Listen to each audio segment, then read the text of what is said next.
Oh my God! There you go.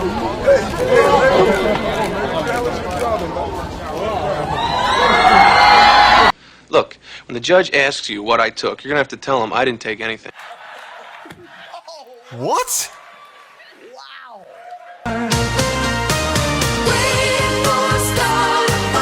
If you do win an award tonight, don't use it as a platform to make a political speech, right? You're in no position to lecture the public about anything. You know nothing about the real world. Most of you spent less time in school than Greta Thunberg. So, if you win, right, come up, accept your little award, thank your agent and your God, and... So... Well, space fans, exciting news, huh? And there's even more in part 2. Hello, this is your television speaking. Let's push the button marked idiot and see what comes out.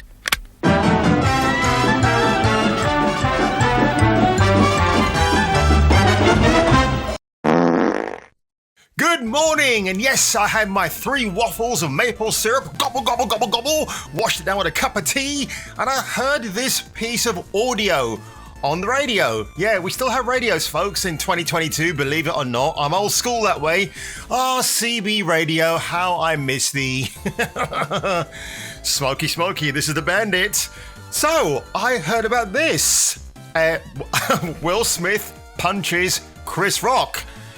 Shall we play the video? That is a little bit strange. And to give you a bit of context about this, in fact, you know what? Let's see if I can find a better video, because that wasn't enough. Hang on a second. Let me just go back. That is... wow. Yeah, I'm looking for the yelling bit. Where's the yelling bit? You know who's got the hardest job? Here we go.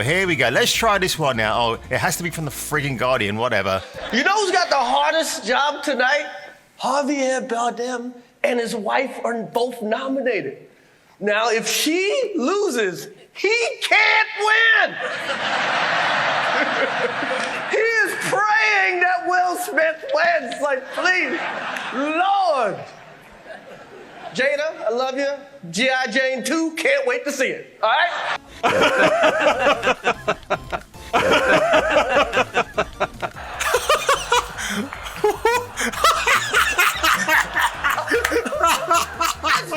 That was a nice one. Okay.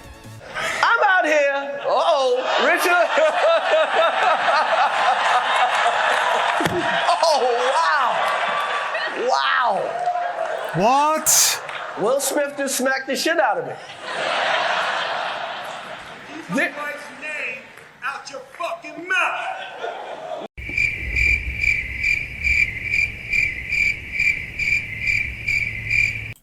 It was a G.I. Jane joke. Keep my wife's name out your fucking mouth. I'm going to, okay? Oh. Okay. Okay. That was a greatest night in the history of television. Okay. Jesus Christ. Did I just see that? What? I'm glad this was uncensored. Wow. That is... I'm actually gobsmacked I can't think of a worse phrase to pick. Oh my God. Now, the thing I've got to say first of all is that Will Smith and Chris Rock have been friends for more than 20 years. Chris Rock appeared in a cameo on The Fresh Prince of Bel-Air. He's been on SNL. It's so strange that...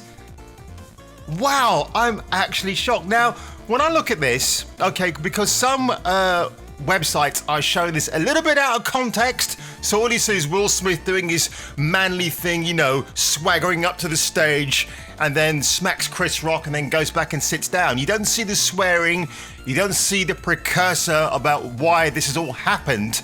So when you see that particular clip, it looks staged, because Will Smith has got the big grin, the big smirk, and he walks up to Chris Rock and does that. By the way, I gotta say, Chris Rock looks really great for his age. I think he actually looks better than Will Smith does. I'm sorry, but he does. And look, I know the police have been involved, but Chris Rock apparently refuses to file charges against Will Smith. But if he were to file charges, don't you think there'll be a public, how can we say, discourse that it's black on black crime? I'm just saying, it's really weird. Now, I used to work at Planet Hollywood back in the late 90s.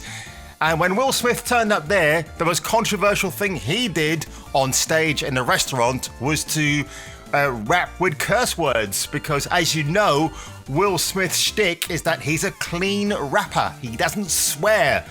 Of course, he's kind of broken that rule now with his public performance. It's embarrassing. Isn't it embarrassing? Like, wow. And like, you know, Lupita Nyong'o is sat next to him. It almost feels like it's and of course, like the whole point about this, and I think this is, by the way, I think this was hilarious because it typifies two things. You can't be funny anymore. You can't, and apparently telling hairless jokes about alopecia. I mean, let's just go back to, oh my, look at that. Who does that remind you of? Who does Jada Pinkett remind you of there? Telly Savalas, Kojak, who loves you, baby? But it's really, it's the audience reaction. I mean, you can hear the crickets in the background. It is so embarrassing. Look, I can't see this being staged. I would like to think it is, but it's just Will Smith's over the top, very embarrassing reaction. Like if you look at his body language here, it's like, watch what he... Wow, dude. Yes. It was a G.I. Jane jump. Keep my wife's name out your fucking mouth! I'm going to. Yeah, it's embarrassing. I mean, would you want now? You know what I'm gonna say? Will Smith is insufferable. Yes, he can join the ranks of Frosk in my lineup for 2022. He's insufferable. I'm gonna say it, he is. Keep your hair on, Will, because clearly Jada Pinkett can't. Yeah, alopecia. I know it's now I believe it's just like a natural thing that happens, that clumps of your hair fall out. Or maybe in Jada Pinkett's case, maybe using too much hair relaxer, you know, maybe go a little bit natural. I feel sorry for Chris Rock. I really do. I mean, the only reason why part of me thinks it could be slightly staged because the Oscars aren't relevant. You know, that's what you got to think about. Like the last time I watched the Oscars was probably 2009 when The Hurt Locker won many awards. And I think there was one after that where Jean Dujardin won Best Actor Oscar for The Artist. And that's it. Everything else is kind of like, my mind is gone. I don't know what's happening. It's a talking point. It definitely is. It is trending so hard right now on Twitter and everywhere else. So you better enjoy my thumbnail because I'm glad I've watched the uncensored version. So the only kind of kudos I'm going to give to The Guardian, leftist paper by the way, is that they allow this clip to be aired. But Will Smith, what an absolute fucking prat, isn't he? He really is. Yeah, any kind of respect I might have had for Will Smith, it's all gone down the drain. It really has. That's my assessment. I mean, look, if they come out later on and say, well, we were just joking, well, is anybody going to buy that? And Will Smith had to apparently apologize to the Academy for his 4-letter curse word there, his tirade. Because why would you stage this? And then why would you go up and why would you swear? I miss the days of the Oscars when he had greats like Jack Palance coming up to accept his Best Actor or Best Supporting Actor nod for City Slickers. And what does Jack the Man do afterwards? One-arm press-ups on stage. Yeah, top that, Will Smith, with your neatly cut haircut and... oh, it's awful. Absolutely awful. And the man can't dress for shit. Anyway, let's have a quick look at who else won the Oscars because it was an interesting list. Now, let me just blow this all up a little bit. So this was the 94th Annual Academy Awards. I've lost count. I've lost track. So what do I know? So interestingly enough, the best picture is Coda, which is not the Led Zeppelin song, not one of their finest moments, by the way, but it stands for... Is it... Oh my God. Is it Children of Deaf Adults or something of Deaf Adults? Hang on a second. I can't remember what this is actually called. What does it stand for? What's the acronym? Da-di-da-di-da. Oh, come on. There you go. Oh, Child of Deaf Adults. All right, there we go. Okay. Well, I was close, but no cigar. So that one, and I think Jessica Chastain is in that movie. I'll bring her name up again in a minute. So amazingly, that one Best Picture over Belfast. But the one out of this list I'm actually more interested to watch because it's from Japan is Drive My Car, or Duraibu Makai. And I've probably killed that pronunciation, but I'd be more interested to see this film because... You know, Japanese films rock, and I do like a lot of their output. They're really, really cool. So I'll definitely give that a watch at my local cinema. Best performance? I mean, how unironic can you get with that? Will Smith in King Richard. Well, who's going to watch King Richard after that, right? Not me. I have no desire, no interest to watch that movie. It looks like a bit of a virtue signal piece anyway, if you read between the lines.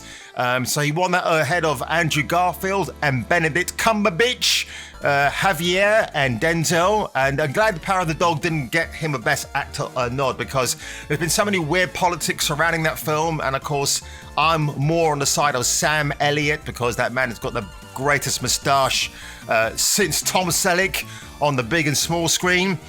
Jessica Chastain. Now, she's obviously in Coda. I don't know how good she is in that film. Apparently, that film is good. She wins it for the eyes of Tammy Faye, not the eyes of Laura Mars with Faye Dunaway. And Chastain, interestingly enough, she wins the Oscar for a film which on IMDb, and if you look at the actual rating for it before you think I'm making it up, only a 6.6 out of 10. And she's like a tele-evangelist. There's a bit of a downfall for her in real life. I'm not going to play the trailer, but okay, if she won it for that, fair enough. But the one thing I'm going to say, the only one positive thing I'll say about Jessica Chastain's win, she's Caucasian. She's got red hair. And as Bob Hope once said, I only met a redhead once. No red hair, just a red head. I'm here all day, folks. Ba-da-ba-ba-da-ba. So she wins ahead of Kristen Stewart, Nicole Kidman, and Penelope Cruz. And of course, you heard what Chris Rock had said before, that she was tied with Javier Bardem for the Best Acting nods. So one had to cancel out the other. And you know, Penelope Cruz, man, she looked smoking hot in that audience. And at least her and Javier Bardem can take a joke, right? Best performance by an actor in a supporting role, Troy Costa for Coda. I don't know who he is, but he won ahead of Kieran Hines, one of my favourite actors in Belfast, which I'm going to catch this week. Best performance by an actress, well, I guess she's Flavour of the Month, maybe. Ariana DeBose for West Side Story. Probably a sympathy vote there, but she's going to be in the new Henry Cavill film, Argyle. So that'll probably be good. And she's got some other big projects coming up. So, you know, good for her, you know. And I can't speak for the rest, like how good they were or not. I know this chick here. She used to be in The Mentalist. I remember her name. Best Achievement in Directing. So we're no longer calling it Best Director. It's called Best Achievement in Directing. Very strange. So Jane Campion, The Power of the Dog. She had to do a little bit of, how can we say, quelling the fires of Hollywood because she enraged people by comparing herself to the Venus and Serena Williams, didn't she? She had to kind of backpedal on her remarks on stage. So Kenneth Branagh, you know, he should have won from what I hear, or this guy here, Ryusuke Hamaguchi for Drive My Car. Not seen it yet. I'm glad Spielberg didn't win because that would have been a bit of a virtue signal piece yet again. Best Original Screenplay, however, did go to Belfast, so good for that. I can't wait to see this film now. And that is pretty much it. Of course, Dune gets it for Best Cinematography, which I think is worth it because it is a beautifully photographed movie. And that is it, folks. So, do we go back to that cringy, horrible thumbnail of Will Smith? I think we do. Would you like to see my live rendition of it? Here we go. No. Well, I mean, Monday morning, the 28th of March, and this is what I wake up to. Holy crap. Well, you know, if I were Will Smith, I'd probably be I'd probably, ship up everything from our Miami home and go somewhere else to live. Maybe Hong Kong, maybe Easter Island. Stay there, fester away, and everybody in due time will forget who you are. So if you enjoyed this video today, folks, do me a massive favor. Come on, you know you want to do it. Hit the like button, share this video everywhere, and if I were you, I'll look out for me on my next video. Hey, Fish. Who loves you, baby? You're beautiful. Women do not exist to be nice on the eyes for you. The First Amendment and boobs. So those are the only two things I believe in absolutely in the country.